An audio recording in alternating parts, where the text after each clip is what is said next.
अरे भैया के बलाना ननदा अरे दागा ताख जनवारा कैसे? अरे भैया के बलाना ननदा अरे दागा ताख जनवारा अरे लैया जगत गाली गिले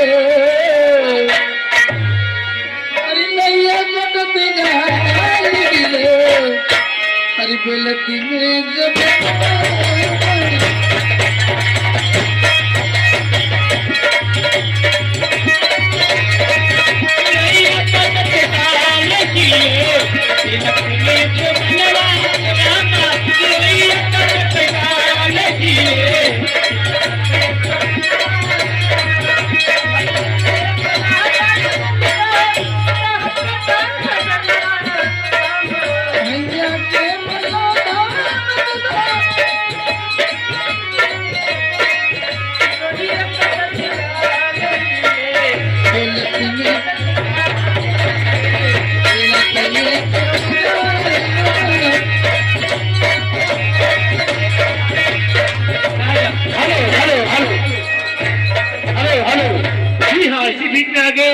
विनोद भाई इसी गांव के निवासी हैं। इनकी तरफ से 11 रुपए का पुरस्कार आया है। पार्टी स्वागत करती है। मुझे गजल सुना। गजल लेकिन कहना है गजल में मुझे पहले फरमाइश हो जा। इससे पहले फरमाइश आई थी क्या? गजल की नहीं, इससे पहले फरमाइश आई थी। क्या आई थी? हरी आंखों से आंखें हरी आंखों से आंखें न मिलाई हो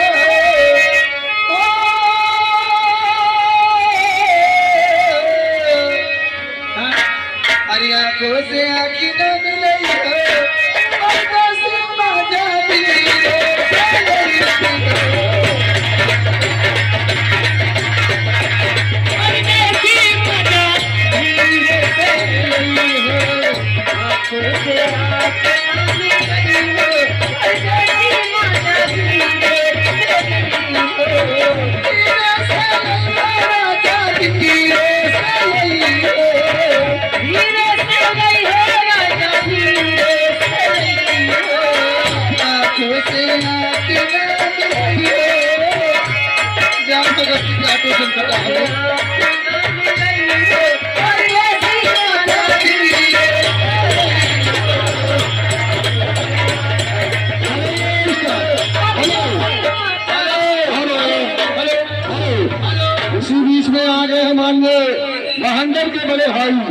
महंदर के बड़े भाई दूसरी उनकी तरफ से 30 रुपए का पुरस्कार आया है मैडम।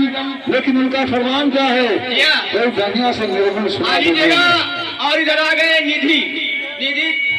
निधि आ गई 21 रुपए का पुरस्कार और गाना का फरमाइश है तेरी उम्मीद तेरा इंतजार करते हैं। आइए दीजिए एक दिन हो जाए। अरे ससुरा पठावाला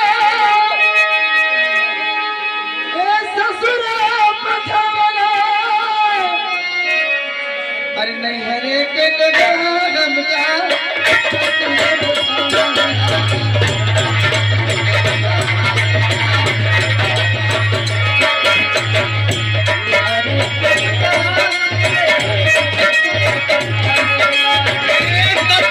पठावेला अरे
विद्यार्थी राजीव प्रधान जी, इनकी तरफ से 51 रुपए का पुरस्कार है। पार्टी स्वागत करती है। उनका कहना है ताली सामने